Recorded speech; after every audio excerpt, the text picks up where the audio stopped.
السلام علیکم، welcome to my channel novels chapter. آج ہم سٹارٹ کرنے والے ہیں جرنی ماسیر ناول کی، جو کہ سیکنڈ سیزن ہے سلفائڈ کا۔ ماسیر قصہ ہے بت سازوں کا۔ ماسیر نور راجپوت نے لکھا ہے، تو پھر اس کی آڈیو سٹارٹ کرنے جا رہی ہوں۔ انتصاب، ہر اس شخص کے نام جو کوہرے کے اس پار اکیلا بھٹکتا رہا، جس کی مدد کو کوئی نہیں آیا۔ پیشے لفظ، کوئی پوچھے ہاتھ جبیل سے، خاص ہو کر عام لوگوں میں پھنس جانا کیسا ہوتا ہے۔ ماسیر، ڈر ہے کہ کہیں اس کتاب کے بارے میں لکھتے وقت ایک اور کتاب نہ لکھ دوں۔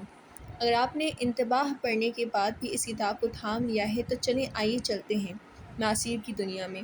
ماسیر ناول کا مقصد کیا ہے یہ تو آپ پڑھ کر ہی جان پائیں گے، لیکن ہاں کچھ باتیں جو یہاں واضح کر دیتی ہوں تاکہ آپ کو پڑھنے میں آسانی رہے۔ یاد رہے ماسیر ناول قصہ بت سازوں کا ہے، کسی ایک بت ساز کا نہیں، اور یہ ناول ایک پزل باکس ہے جسے آپ جتنا سلجھائیں گے اتنا جان پائیں گے۔ اگر بات کی جائے احساسات کی کہ یہ ناول پڑھتے وقت آپ کو کیسا محسوس کریں گے، تو آپ کو تھوڑا چوکنا رہنا پڑے گا۔ یہ ناول آپ کے دل و دماغ میں ایک جنگ چھیڑنے والا ہے۔ آپ بہت دلچسپی سے اسے پڑھتے جائیں گے اور پھر ایک جگہ ٹھٹک کر رک جائیں گے۔ اوہ نو، ایسا نہیں ہو سکتا! آپ بے اختیار پکار اٹھیں گے۔ آپ کو غصہ آئے گا، یا شاید آپ کا دل کتاب اٹھا کر پھینکنے کو کرے۔ شاید آپ ایسا کریں بھی، شاید آپ اسے اٹھا کر پھینک دیں، لیکن پھر آپ اسے تھام لیں گے، اور اس کے لیے آپ کو حوصلہ چاہیے ہوگا۔ اسے پڑھتے وقت آپ کو اپنا آپ بت ساز لگے گا، بت بنانے والا۔ آپ ڈھیروں بت بنا لیں گے، اور جب توڑنے کی باری آئے گی وہی سب سے مشکل مرحلہ ہوگا۔ اس ناول کا جو مقصد ہے، اس کا آغاز ناول پڑھتے وقت ہی شروع ہو جائے گا۔ اگر آپ نے اسے جان لیا تو آپ یقیناً ایک ذہین کہاری ہیں۔ ماسیر ناول ایک آئینہ ہے، آپ اس میں جو دیکھیں گے آپ کو وہی نظر آئے گا، جو ڈھونڈیں گے وہی ملے گا۔ یہ آپ کو خود سے ملوانے کا راستہ ہے۔ اگر آپ خود کو ڈھونڈنا چاہیں گے تو یقیناً ڈھونڈ لیں گے۔ ماسیر دور حاضر پر لکھا گیا ناول ہے، جس میں لو سٹوری سے زیادہ باقی نکات کو اہمیت دی گئی ہے۔ ایک بات میں واضح کر دوں کہ ایک بار پڑھنے پر آپ کو سمجھ نہیں آئے گا۔ آپ جیسے جیسے آگے بڑھیں گے پچھلے صفحات کھول کر دیکھیں گے۔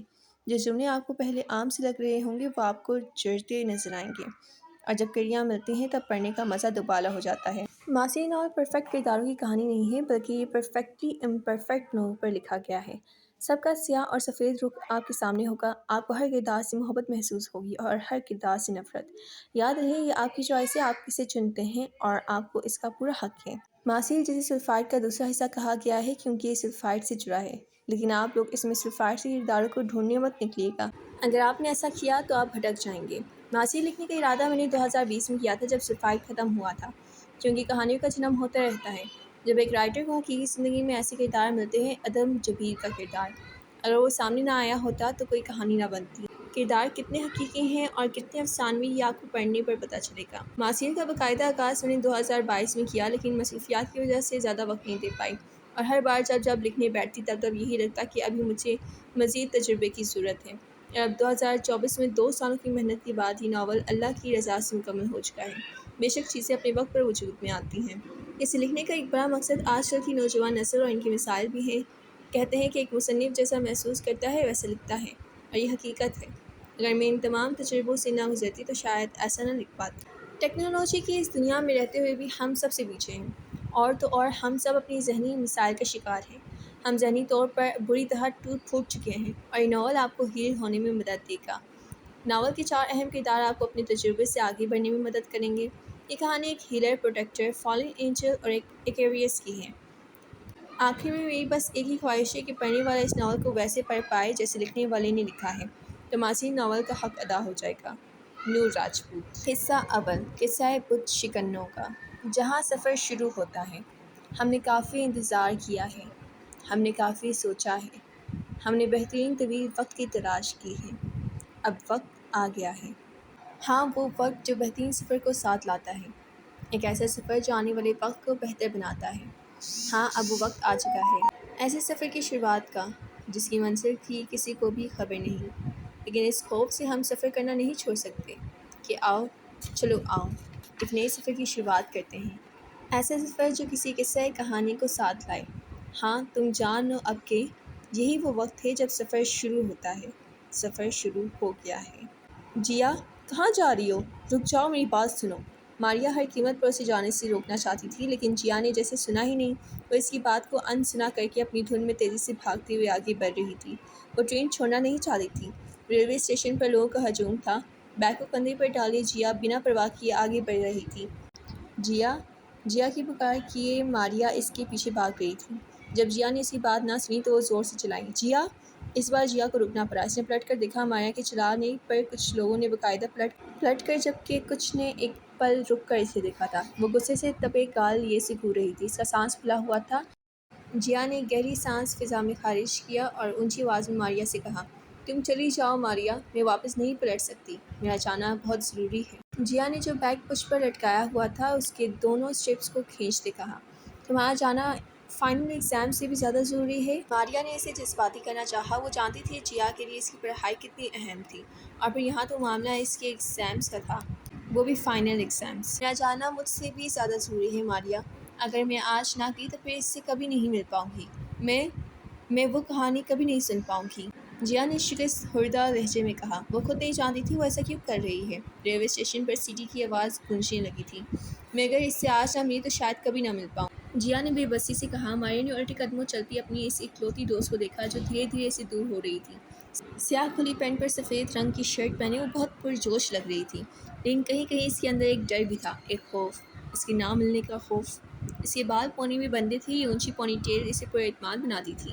اگر وہ آج نہ آیا اور تم اس سے نہ مل پائی تو؟ ماریا نے خدشہ ظاہر کیا تھا، وہ ابھی تک اونچی آواز میں باتیں کر رہے تھے۔ میں جانتی ہوں وہ ضرور آئے گا، میرا دل کہہ رہا ہے، اور یہ ہوائیں بھی۔ کراچی کا موسم کافی خوشگوار ہو گیا تھا، رات کے 10 بجنے والے تھے، بادلوں کی گرج چمک پچھلے 1 گھنٹے سے جاری تھی۔ ماریا نے کچھ کہنا چاہا لیکن اس کے الفاظ دم توڑ گئے، جانے کیوں اس کا دل ڈر سا گیا تھا، جانے اس کی دوست کن راہوں کی مسافر بننے جا رہی تھی۔ بارش شروع ہو گئی ہے، سب لوگ اپنا اپنا سامان سنبھال لیں، کلی کی آواز گونجی تھی، لوگوں کے کپڑے ہوا سے اڑ رہے تھے۔ جیا نے سر اٹھا کر آسمان کو دیکھا، آج یہ ہوائیں اسے اندر تک سرشار کر رہی تھیں۔ کوئی اور وقت ہوتا تو سب کے ساتھ مل کر وہ اس خوبصورت موسم کو ضرور انجوائے کرتی، لیکن اس وقت اس کا جانا ضروری تھا۔ اس کا دل کہہ رہا تھا کہ آج کا موسم، آج کا یہ سفر کسی مہم جوئی سے کم نہیں ہونے والا تھا۔ وہ پلٹی اور تیزی سے آگے بڑھ گئی۔ ماریا نے اسے دور تک جاتے دیکھا اور پھر واپس پلٹ گئی۔ رات کے پورے 10 بج چکے تھے۔ ٹرین کے کیبن اور سیٹس اسی توقع سے زیادہ آرام دہ تھیں۔ اس نے کبھی خیبر میل سے سفر کرنے کا سوچا بھی نہیں تھا، اور اکیلے تو بالکل بھی نہیں۔ اس نے گہرا سانس لیا اور نیلی رنگ کی صوفے نما سیٹ پر بیٹھ گئی۔ اسے حیرانی ہو رہی تھی کہ ٹرین کے کیبن میں اتنے اچھے ہو سکتے تھے۔ ہر کیبن میں الگ سے ٹی وی موجود تھا اور انٹرنیٹ کی سہولت تھی۔ لوگ آہستہ آہستہ ٹرین میں سوار ہو رہے تھے، وہ بھی اپنے کیبن میں اکیلی بیٹھی تھی۔ دل تیزی سے دھڑک رہا تھا، ایک خوف بھی تھا اور ایک اطمینان بھی۔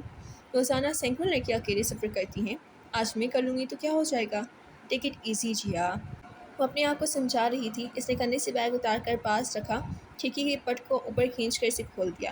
ٹھنڈی ہوا کے جھونکے نے اس کا استقبال کیا۔ باہر ہلکی ہلکی بارش ہو رہی تھی۔ ریلوے اسٹیشن پر لگے برقی کمکموں کی روشنی میں یہ بارش اسے بہت دلکش لگی تھی۔ جب اسے ٹھنڈ کا احساس ہوا تو بیگ سے شال نکال کر کندھوں پر پھیلا لی، پھر اس نے اپنا موبائل نکالا۔ اب اسے ماریا کے فون پر ایک پیغام چھوڑنا تھا، میں جلدی واپس آ جاؤں گی ماریا، میرے مام ڈیڈ سے کہنا وہ پریشان نہ ہو، ان کی یہ بیٹی اب بڑی ہو گئی ہے۔ میں جانتی ہوں یہ فائنل سیمسٹر ہے اور فائنل ایگزامس ہیں، لیکن یقین کرو سیمسٹر میں ریپیٹ کر لوں گی، لیکن اگر آج اس سے نہ ملی تو شاید کبھی نہ مل پاؤں، وہ کہانی کبھی نہ جان پاؤں جس کے لیے میں اتنی بے چین ہوں۔ دعا کرنا میں اپنے اس سفر میں کامیاب رہوں، اگر یہ ادھورا رہ گیا تو میری ذات میں ایک خلا رہ جائے گا جو کبھی نہیں بھرے گا۔ میں تو یہ بھی نہیں جانتی وہ آج واقعی آئے گا یا نہیں، لیکن ایک امید ہے کہ آئے گا اور میں اسے ڈھونڈ لوں گی۔ آخر لمبا سفر ہے، بس تم میرے لیے دعا کرتی رہنا اور اچھے سے ایگزامس دینا۔ ٹیک کیئر، تمہاری جیا۔ اس نے میسج ٹائپ کیا اور ماریا کو بھیج دیا۔ اس کے بعد اس نے فون بند کر دیا۔ ابھی اسے صرف اس نئے سفر کے آغاز کو دل بھر کے انجوائے کرنا تھا۔ بارش تیز ہونے لگی تو کھڑکی کے پٹ کو نیچے کی جانب کھینچ کر اسے بند کر دیا اور آنکھیں بند کر کے سیٹ سے کچھ نکالی۔ اس کا چہرہ تمتما رہا تھا، اس کے لب ہولے سے پھرپھرائے۔ And where the journey begins. Audio میں تھوڑی بہت مسٹیک ہیں، درگزر کیجیے گا کیونکہ یہ میرا فرسٹ ٹائم ہے، اور پیچھے کی آوازوں کو بھی اگنور کیجیے گا۔ اگر آپ کو اس کی ایپیسوڈ 2 چاہیے تو کمنٹ کر دیجیے گا اور لائک کرنا مت بھولیے گا۔ Protect your faith. اللہ حافظ۔